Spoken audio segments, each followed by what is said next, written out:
या देवी सर्वभूतेषु शक्तिरूपेण संस्थिता नमस्तस्ये नमस्तस्ये नमस्तस्ये नमो नमः.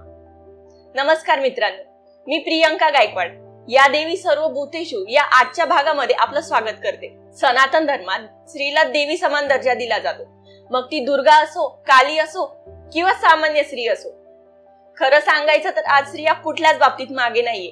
मग ते घर सांभाळण्यापासून ते देशासाठी आपले नाव कमवण्यापर्यंत स्त्रियांचं योगदान आहे. नवरात्रीच्या या 9 दिवस आपण काही कर्तृत्ववान स्त्रियांची मुलाखत घेणार आहोत.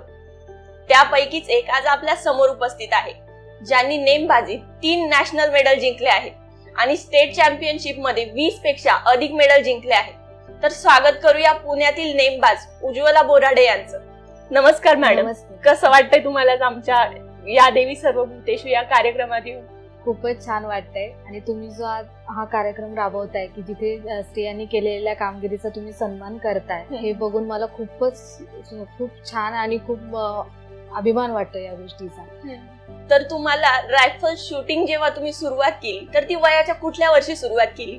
वयाच्या मी 14 वर्षापूर्वी सुरुवात केली. तेव्हा आमच्या शाळेमध्ये 2009 साली शाळेमध्ये आमच्या रायफल शूटिंग या गेमची उन्हाळी शिबिर होती आणि त्याच्यामध्ये वडिलांनी मला एनरोल केलं की तू त्या 10 दिवसाचा कोर्स कम्प्लीट कर म्हणून.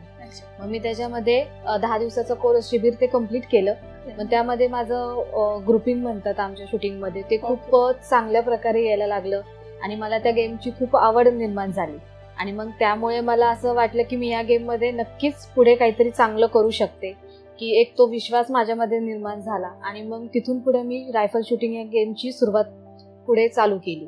आणि मग तसंच मी पुढे कंटिन्यू प्रॅक्टिस करत पहिल्यांदा स्टेट कॉम्पिटिशन खेळले की ज्यात मला पहिल्यांदा गोल्ड मेडल मिळालं. आणि मग तिथून पुढे माझ्या करिअरची सुरुवातच मी केली की मी ठरवलं की ह्या क्षेत्रात मला आता चमकदार अशी कामगिरी करायची आहे.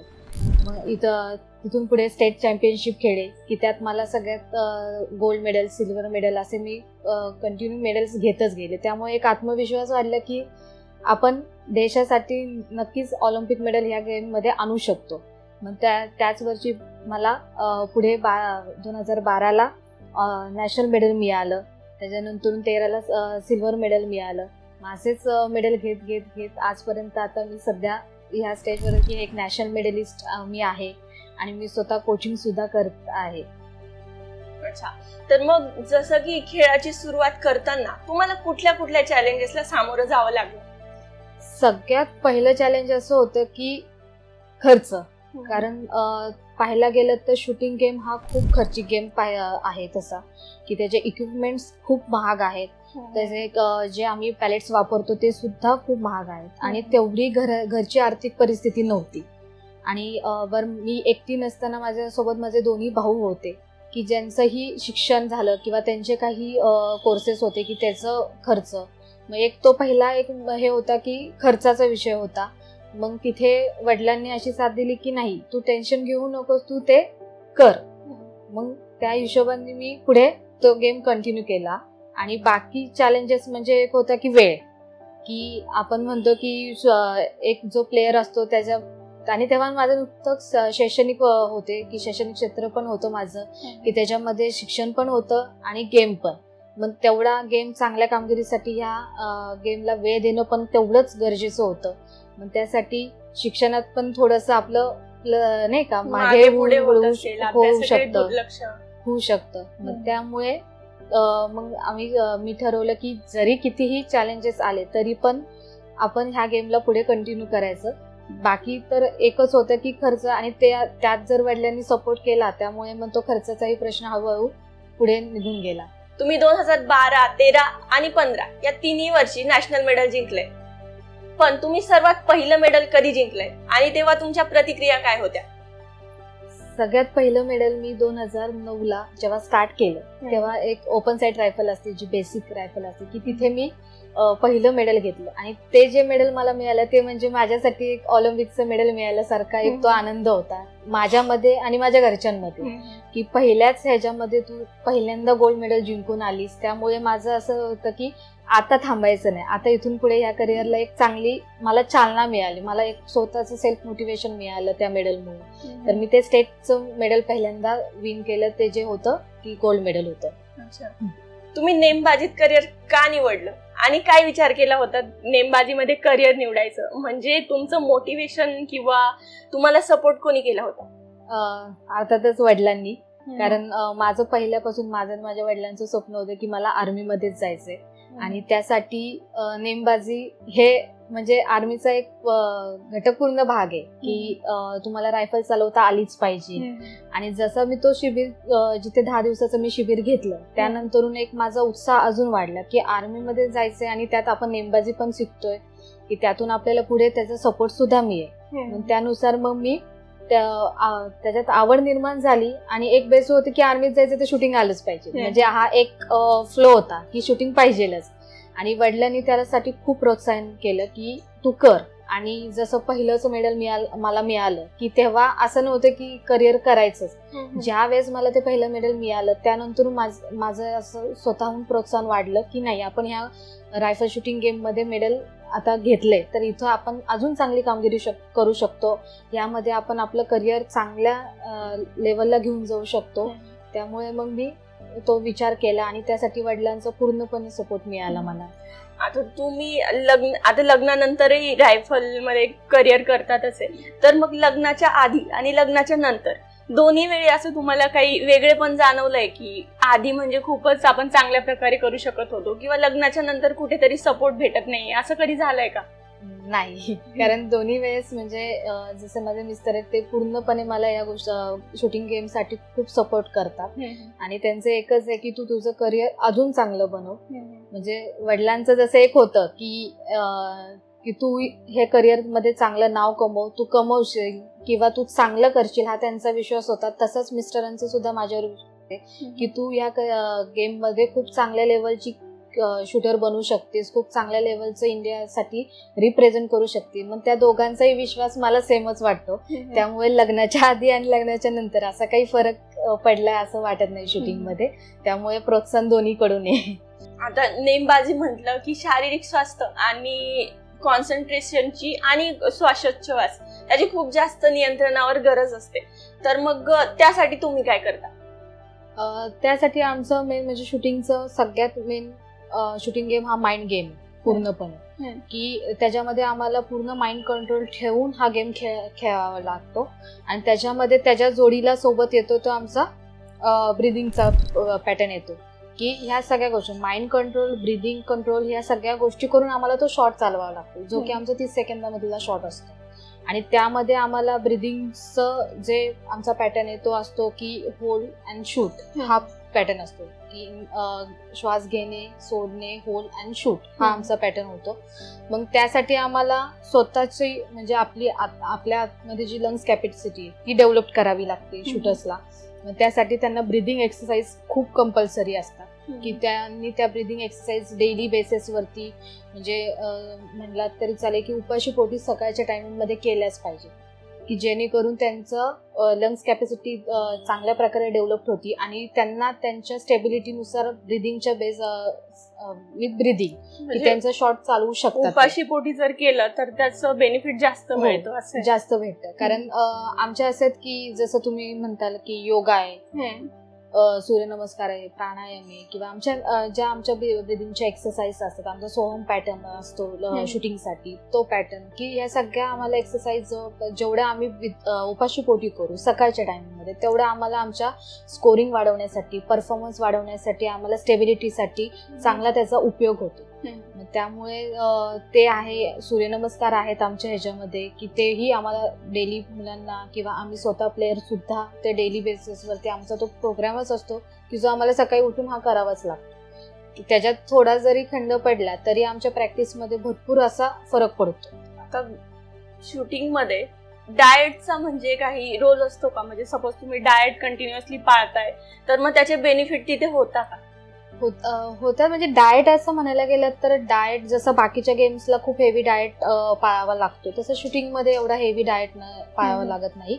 की त्याच्यामध्ये तुम्ही जे नॉर्मली घरी खाता म्हणजे आपले जसं आहे चपाती भाजी भात वरण तसं फक्त आमच्या ह्याच्यामध्ये जास्तीत जास्त की जंक फूड नाहीत खाल्ले पाहिजे किंवा कोल्ड ड्रिंक्स तुम्ही नाही त्याचं सेवन केलं पाहिजे कारण तो इफेक्ट करतो डायरेक्टली तुमच्या ब्रिदिंग स्ट्रक्चर. आणि मग समजा आम्ही जंक फूड खाऊन जर प्रॅक्टिसला उभं राहिलं आमचं मुवमेंटच स्टेबल होत नाही मग ते आमचं म्हणजे ते कव्हरच होत नाही की जे आम्हाला जो 10 पाहिजे असतो एक परफॉर्मन्स वाढवण्यासाठी की तो आम्हाला मिळतच नाही. मग त्यासाठी आम्हाला की जेवढं तुम्ही जंक फूड्स अवॉइड करताल कोल्ड्रिंक्स अवॉइड करताल तेवढं तुमच्यासाठी म्हणजे हेल्थसाठी शूटरच्या एका हेल्थसाठी खूप चांगले आणि गेमसाठी. आणि तसं अजून डाएटमध्ये आम्ही एका गोष्टीचं जास्त करून आणि स्ट्रिक्टली बेसिसवरती आम्ही फॉलो करतो की आम्ही मॅचच्या आधी नॉनव्हेज खात नाही की कारण ते डायजेस्ट व्हायला खूप जास्त वेळ घेतं आणि प्लस आम्हाला आमचे जे म्हणजे ब्रिदिंगच्या ज्या मुवमेंट्स आहेत किंवा त्या कंट्रोल करण्यासाठी कारण गेम असतो आमचा 1 तासाचा 1 तास 15 मिनिटाचा 1 तास 15 मिनिटांमध्ये जर आम्ही आमच्या मुवमेंट्सला आमच्या ब्रीथलाच कंट्रोल नाही करू शकलं तर गेम हातातून निघून जातो. सो त्यासाठी स्ट्रिक्टली अवॉइड केलं जातं की नॉनव्हेज खायचं नाही आणि बाकी तुम्ही नॉर्मल जेवण जेवू शकता असं म्हणजे हा आम्ही डाएट जास्त करून पाहतो. बाकी प्रोटीन्स पावडर्स वगैरे असं काही आमच्यामध्ये जास्त प्रमाणात मुलं घेत नाही कारण जे आपलं आहे नॉमिनल दूध आहे ड्रायफ्रुट्स आहेत ते त्याचं सेवन मुलं कंटिन्यू सातत्याने करत असतात. तुमच्या मुलांना सपोज तुम्हाला एखाद्या गेमसाठी पुश करायचंय तर तुम्ही शूटिंगसाठीच कराल की इतर कुठली ज्याच्यात त्यांना आवड असेल अशा गेमसाठी पुश कराल? नाही जे मुलाची आवड आहे कारण आमचं माझं स्वतःचं वैयक्तिक मत म्हणलं तर मुलं त्यातच चांगली कामगिरी करू शकतात ज्यात त्यांना मनापासून इच्छा आहे आणि मनापासून जिद्द. आपण म्हणलं की मी शूटिंग गेमची तर मी शूटिंग गेमलाच टाकेल असं नाहीये की त्या मुलाला काय पाहिजे तो कशात अजून चांगलं त्याचं बेटर देऊ शकतो कारण जे त्याला आवड आहे त्याच्यात तो त्याचे 100% देणार.